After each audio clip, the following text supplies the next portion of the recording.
Well दोस्तों, बिस्मिल्लाहिर्रहमानिर्रहीम। दोस्तों, आज जो है वो दोस्तों इंट्रोडक्शन टू सूत्रास का सेशन है और ये सेशन बेसिकली आपकी लर्निंग के लिए है। इसमें सेशन में हम सब मेडिटेशन में रहेंगे और सुनेंगे। और चूंकि ये सेशन सूत्रास का सेशन आपको किसी भी यूट्यूब पे नहीं मिलेगा इस तरीके से, जिस तरीके से आज आप मेरे साथ सुनेंगे, तो ये आपके इंटरनल नॉलेज के लिए है। तो याद रखिए, जब हम योगा करते हैं तो योगा प्रैक्टिस भी है प्लस नॉलेज भी है। ये कॉम्बिनेशन है कि आप तीनों चीज़ों को मिला के आपकी अवेयरनेस हो, आपका नॉलेज हो और आपकी प्रैक्टिस हो, इनको मिला के जब आप चीज़ें सीखेंगे तो बॉडी स्ट्रांग होगी और हेल्पफुल होंगी। तो ये मेरे साथ प्लीज़ योगा मैट पे आप मेडिटेशन जो है वो पोज में बैठ जाइए और अपने नाक और बेली से सांस को देखिए आते जाते, उस अवेयरनेस पे अपना ध्यान उस पर रखिएगा और साथ ये बातें सुनिएगा प्लीज़। तो let's start it. Thank you for being here. We are here to practice. And what we're practicing today is embodying. We're doing our best to try to embody the wisdom of the Yoga Sutras. And the reason we're trying to do that, simply put, is so that we can live the best lives that are available to us. That's what yoga is all about. As most of you have heard me and probably many other teachers say, yoga is not about flexibility. It's not about strength. It's not about wearing certain clothes or renouncing wearing clothes altogether. It's about understanding who and what you really are, which means understanding what your gifts are and how to express them to their greatest effect, and understanding what your weaknesses are and how to work on and overcome them so that you can experience the highest level of love and joy that's available to us in this lifetime. Okay? So that in a nutshell is what all authentic practices of yoga are ultimately about. And the seeds of these practices are planted in the Yoga Sutras. It's just up to us to learn how to harvest them. So that said, in order to embody the wisdom of the Yoga Sutras, it probably goes without saying that we first have to understand what they are and what they're saying. And in order to do that, we first have to understand not only where and when they came from, but also why they came into being. So this first practice is going to be a seated meditation. It will last about 30 minutes. And just two things I want to share before we begin. There's going to be a lot of information. As you can see, I have a lot of notes here. I'm going to be reading off of these notes because there's no way I can remember all of this stuff, and I want to make sure that what I'm saying is accurate and precise. Do the best that you can to take it all in, but don't worry if you're not able to get it all on this first round. Just try to get a sense of the bigger picture that I'm trying to paint, and know that you can come back to this practice anytime if there's things that you want to hear again. So that's number one. Number two is I encourage you to sit the whole time. Right? If you're really uncomfortable, if you have some kind of pain or an injury, and you can lay down if you need to, but this class is meant to be done as a series, which you will repeat 4 times over the course of a couple weeks. So try to work towards being able to sit comfortably for 30 minutes. And if it's difficult for you, all that means is that there's probably something to learn through the process. As Donna Farhi, who's one of the great teachers of our age, says, you can gauge the effectiveness of your spiritual practice by your ability to sit, stand, walk, and lay down with ease. And of course, sometimes people have injuries or other circumstances that prevent you from being able to sit for 30 minutes. And if that's the case, I encourage you to try to work on using this practice to accept that and make your peace with it. As Mr. Iyengar says, yoga teaches us to heal what we cannot endure and endure what we cannot heal. So if you need to lay down, lay down. Otherwise, find a comfortable seat as you are now. Let your eyes close. Let your breath go all the way out. And then just take a nice big deep breath all the way in. And exhale, let that breath go. Okay. And as you keep your attention with your breath, just give yourself a moment to let your mind and body settle.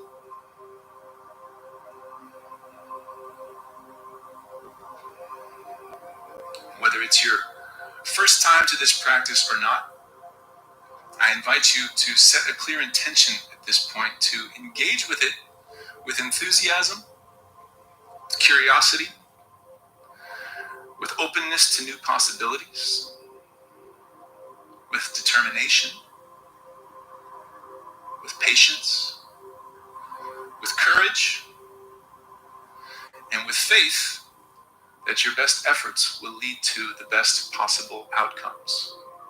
I know that might be a lot to keep in mind, but those ingredients will help you to have a successful practice. So I really encourage you to take them to heart.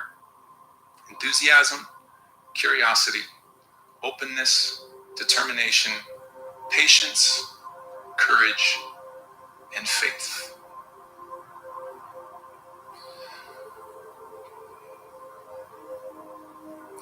Once you've set your intention clearly, begin to use your imagination to travel back in time, way back, to when human beings first developed a level of consciousness, or whatever degree of awareness it was, that led us to begin wondering about certain mysteries of the natural world, about the moon and the stars, about where they came from and what holds them in place, about the sun and the rain, and how tiny seeds can grow into giant plants that produce foods that give nourishment and that give more seeds to make more plants. And also about ourselves, how we got here, what it is we're doing here, what our purpose is, and what our destiny is. And maybe you can imagine that eventually all of that wondering gave rise to two uniquely human phenomena: religion and philosophy. As for when this happened, we're not exactly sure. We know that the ancient Egyptians and other ancient people worshipped various gods thousands of years ago: sun gods, rain gods, gods of fertility, etc. But the general consensus is that the first actual religion was Hinduism, which emerged in the Indian subcontinent of Asia around the 5th century BCE. As for philosophy, there was a Greek named Thales, who's generally considered to be the first philosopher as such, and he lived in the 6th century BCE.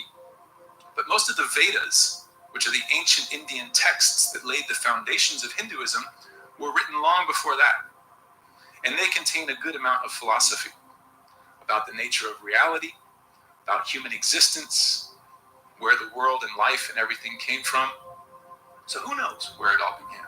The point is, even if religion and philosophy didn't all originate in India, it seems to be one of the first places where people began thinking about and discussing religious and philosophical ideas in a significant way. And believe it or not everyone agreed. Imagine that. The Vedas said that everything comes from one source, Brahman, the cosmic or divine soul. And inside each of us, said the Vedas, is the individual soul, known as Atman, which is the same as Brahman, only not Brahman, the same way a drop of water is the same as the ocean, only not the ocean. Okay, but while many people accepted this notion as gospel, at some point, some other people came along and said, no, there are actually two separate forces in the world. There's Prakriti, all that can be perceived, including our minds, our thoughts, and our emotions. And there's Purusha, the source of consciousness, also known as the perceiver or the seer. And that belief in the separation of reality into two separate entities led to the formation of what became known as the Sankhya school of philosophy. And this is the oldest school of orthodox philosophy in India. And just in case you're not 100% sure what the word orthodox means, it means conforming to what is generally or traditionally accepted as right or true. Okay, so this was the first system of philosophy that most people at the time agreed was saying something that made sense.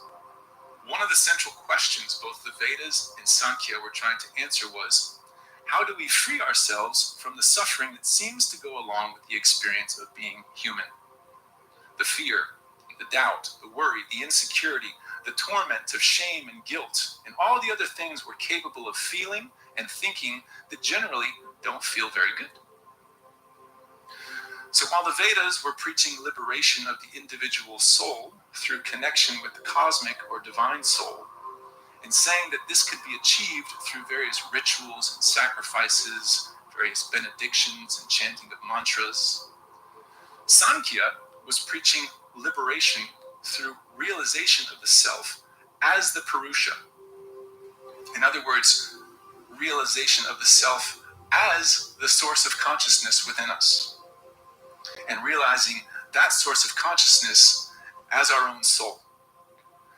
Unlike the Vedas, though, Sankhya didn't have rituals or procedures to follow. It wasn't a practice per se, it was just a point of view, a belief system.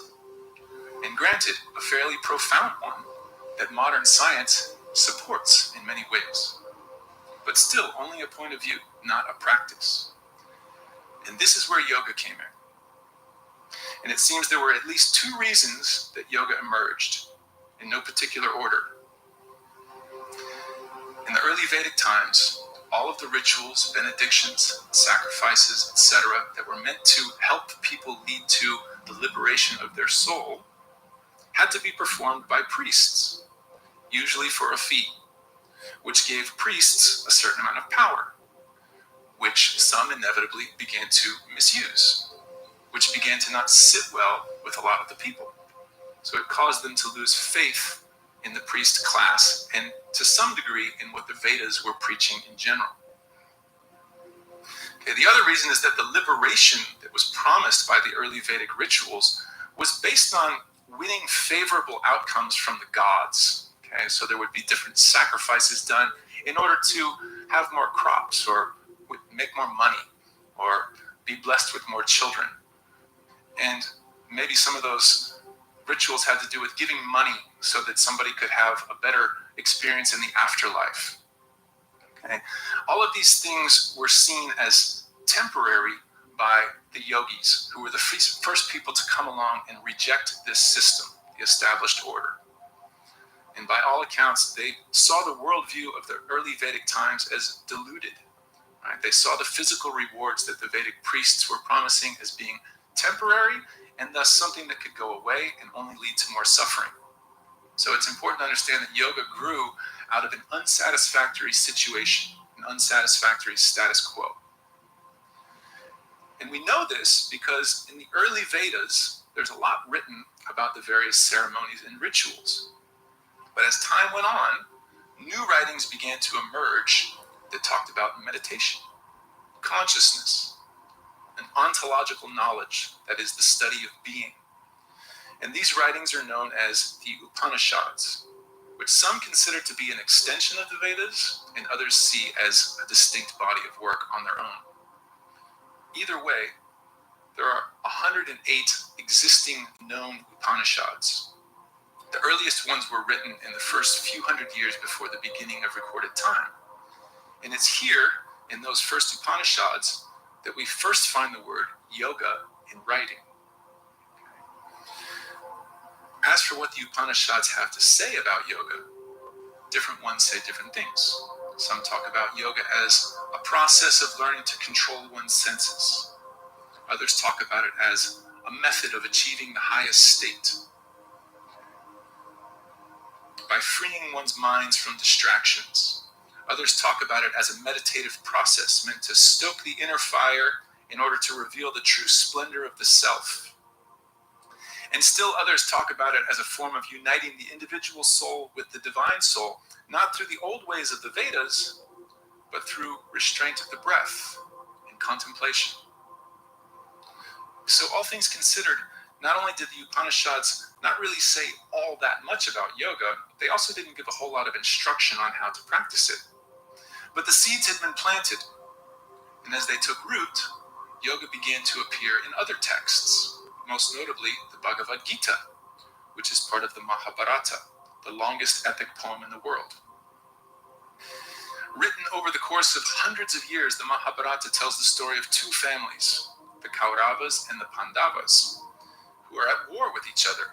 They're engaged in an epic battle to win supreme power and rule the kingdom.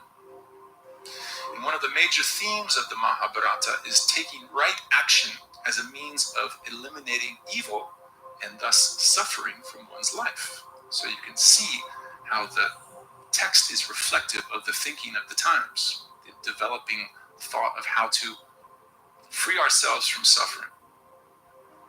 The Bhagavad Gita is a part of the Mahabharata that tells the story of Arjuna, a young Pandava warrior prince who hesitates as he's about to go into battle because he sees on the other side of the battlefield his cousins and his teachers, people who he loves and respects, and he doesn't know how he can bring himself to kill them. And the Gita tells of how he's counseled by his spirit guide Krishna, who is an incarnation of the divine, and who basically counsels Arjuna that the answer to his problems is through yoga, which the Gita defines in various ways: fixing one's mind upon the divine, knowledge and devotion in action, selfless action, devotion to God. So the Gita is the first text to talk about different branches of yoga: karma yoga, the yoga of selfless service; bhakti yoga, the yoga of devotion; jnana yoga, the yoga of spiritual study; and raja yoga, the yoga of meditation. But it doesn't talk about hatha yoga, the yoga of movement, posture. Right? That comes later. So the Gita gave a little more direction than the Upanishads, but still it offered no clear system of practices. But the roots of yoga continued to grow, and the seeds began to sprout. And for several hundred years, it seems, all kinds of different practices that people called yoga emerged throughout ancient India. Everything from sitting in meditation, to performing various austerities, to controlling the breath, to chanting Om, to laying on beds of nails. Who knows? They may have even had goat yoga at the time. Probably didn't have stand-up paddleboard yoga. So this went on until someone known as Patanjali came along and wrote the Yoga Sutras, which for the first time codified the many disparate practices into an actual manual that told people how to practice. As for who Patanjali was and when he lived, it's not really clear. Patanjali means fallen angel, as in a divine spirit that descended to the physical realm to bring wisdom, peace, and enlightenment. And since it wasn't uncommon for sages to adopt sacred or spiritual names, it's possible that Patanjali wasn't even his real name. Whatever his name was, he's generally considered to have lived between about 100 to 400 in the Common Era. That's 1600 to 2000 years ago. But there were other Patanjalis who lived at roughly the same time who were Sanskrit scholars and medical scholars, and it's not clear if any of them were the same Patanjali, so we don't really know who this person was. And just like we're not exactly sure who their author was, we're not even totally sure what the Yoga Sutras actually say. But we have translations and commentaries from various scholars from different time periods, and there's a general consensus as to what they're all about. And this is part of what makes studying the sutras so interesting.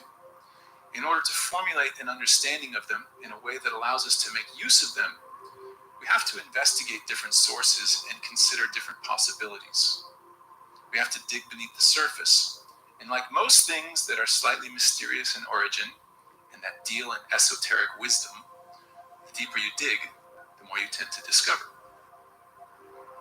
All of that said, one thing that is essential to understanding the sutras is the concept of what's called the gunas. And this is one of the central tenets of Sankhya philosophy. And the word Sankhya itself translates to number or enumeration. And this is a reference to the fact that Sankhya is a system of understanding creation by breaking down reality into its essential components.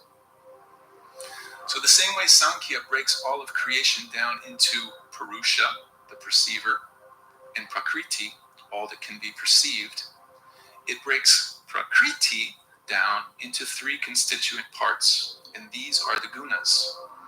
And I think the easiest way to understand the gunas is to think of colors. The same way all colors are made by a mixture of some combination of the three primary colors, Sankhya says that all perceivable matter, again, including our own minds, our thoughts and emotions, is made by the interplay of the three gunas. So what are they? First we have tamas, which is the quality of solidity, heaviness, inertia, darkness. And we have rajas, the quality of force, passion, activity, or heat. Finally, we have sattva, the quality of clarity, lucidity, lightness, and harmony. So just for an example, imagine ice. This is water that's frozen solid.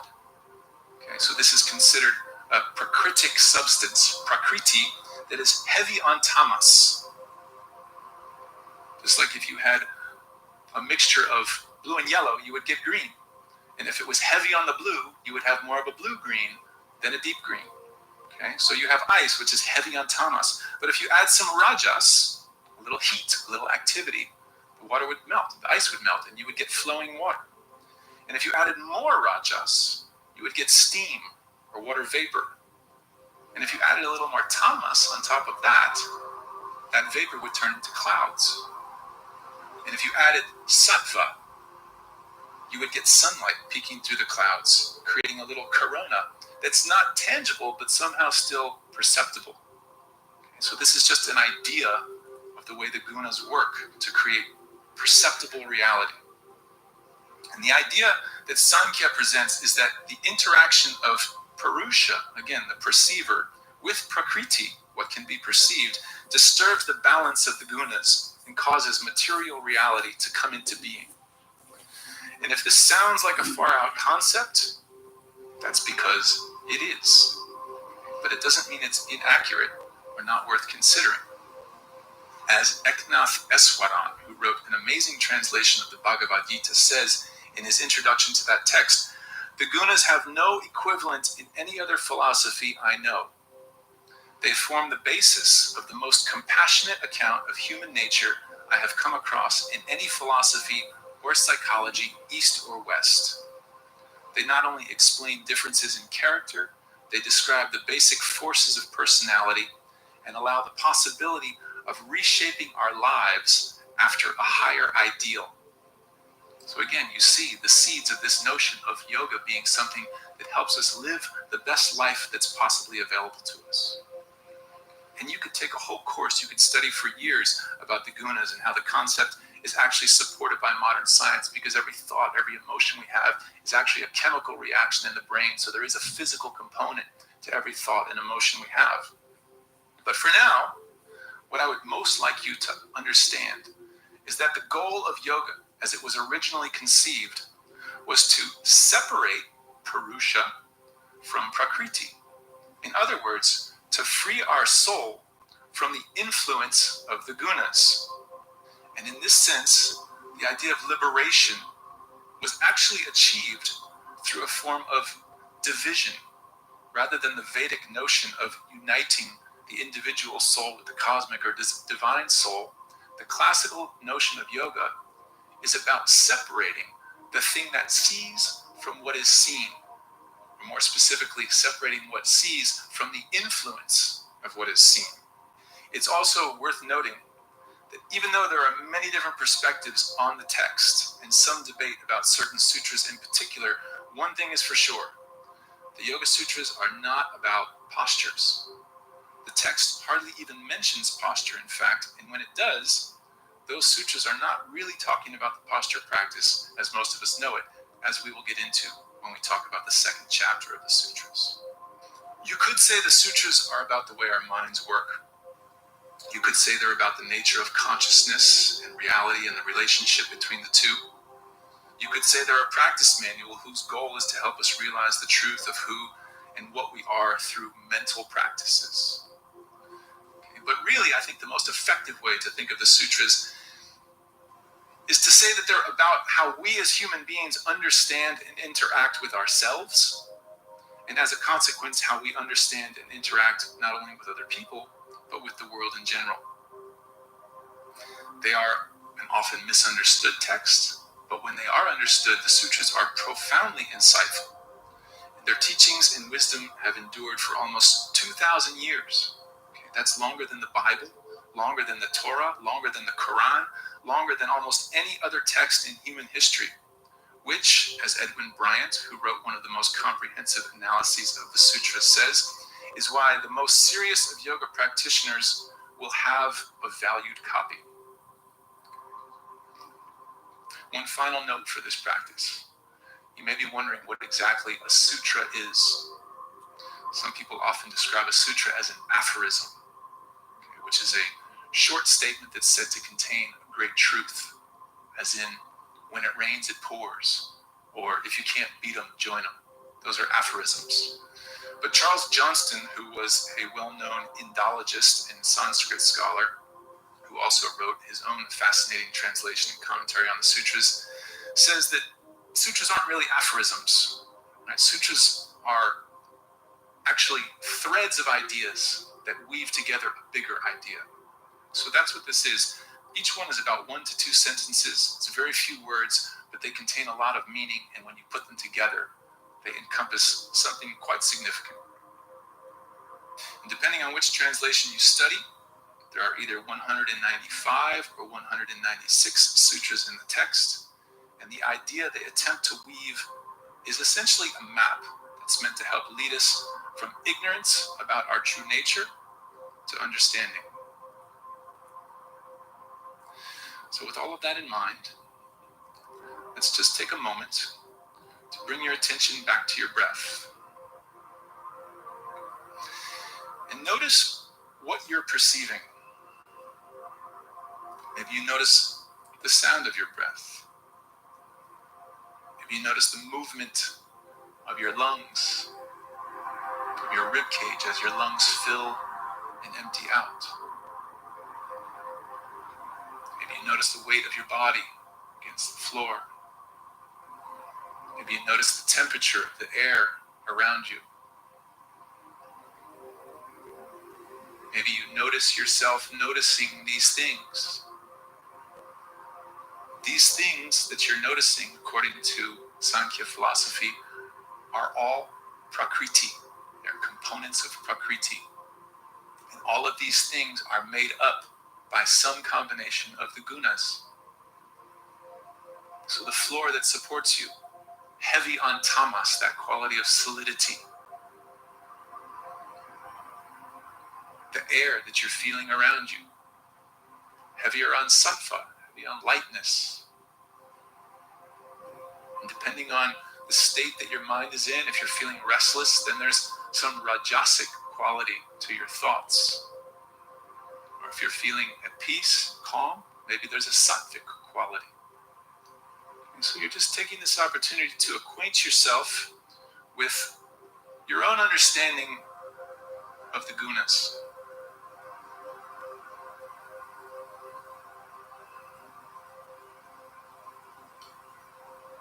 And you're just trying to see what it might feel like to separate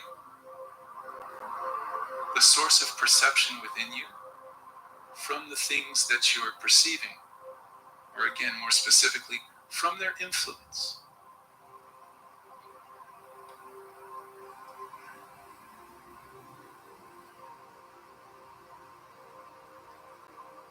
The air in this room right now is a little bit chilly. That can have an influence on how we feel, can have an influence on our attitude. The classical understanding of yoga is trying to help us recognize that and free ourselves from any so-called suffering that may result from it. Just allowing yourself to be at peace within yourself, regardless of the circumstances going on around you.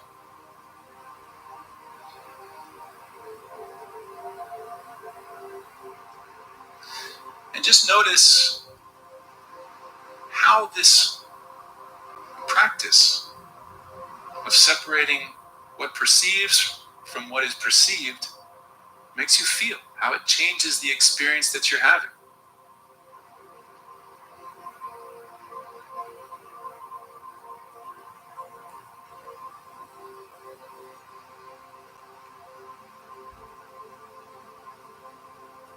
No, it's very interesting meditation. और इस तरह से योगा हमें अपनी soul को connect करता है और अपनी इनर जो हमारी फ्लक्चुएशन है और जो कम्युनिकेशन हमारी बॉडी का अपने साथ और जो एक्सटर्नल कंडीशन है कम्युनिकेशन दूसरों के साथ उसको कैसे रिलेट कर रहा है प्लीज इसको इस पॉइंट को बहुत बेसिक का पॉइंट इसको अंडरस्टैंड कीजिए सांस पर तवज्जो दीजिए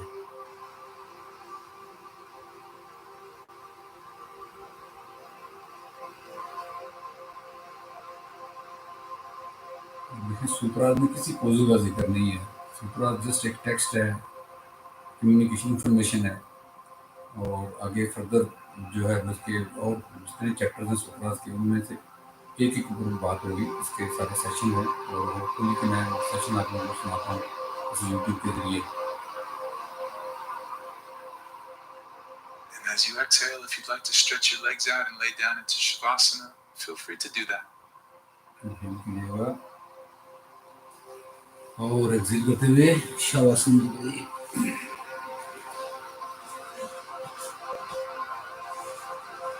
And as always, when you come into Shavasana, let yourself relax. And just notice the effect that this practice has had on your mind and your body. As much as possible, try to leave yourself in a feeling state rather than in a thinking state. But if you find it difficult to turn off the stream of thoughts, just be gentle with yourself about that.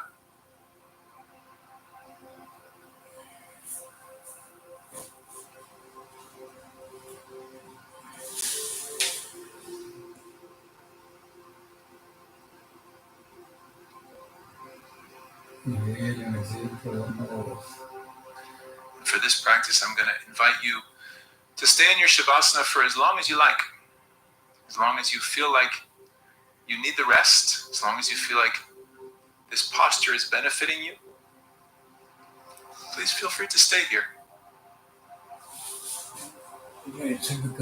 Please बाजू sir नीचे, घुटने बंद करके जोड़ दें, left बाजू body के ऊपर।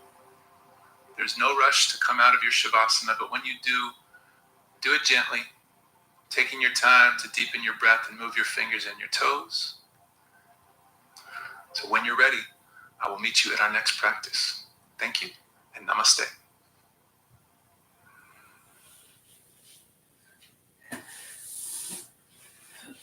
So thank you very much दोस्तों। इस प्रैक्टिस को प्लीज़ आप मेडिटेशन स्टेज में लेट के बैठ के इसको 2-3 दफ़ा सुनेंगे तो आपको समझ आएगी। और मैंने भी आज मैं तीसरी दफ़ा सुना है तो मुझे कंपैरेटिवली थोड़ा पहले से बेहतर लगा। तो आप लोगों के लिए भी यही मेरी रिक्वेस्ट है, एडवाइस है कि इसको प्लीज़ सुनिए। और आई होप कि इससे अगर आप इंटरेस्टेड हो तो मुझे कमेंट्स में बताइएगा, मैं फर्दर सेशन भी आपके इसके शेयर करूँगा आपसे, ताकि आप इस सूत्रास के बारे में जान सकें। तो अपना ख्याल रखिएगा, हमारी मुलाकात होती है नेक्स्ट वीडियो में इंशाल्लाह। Thank you very much.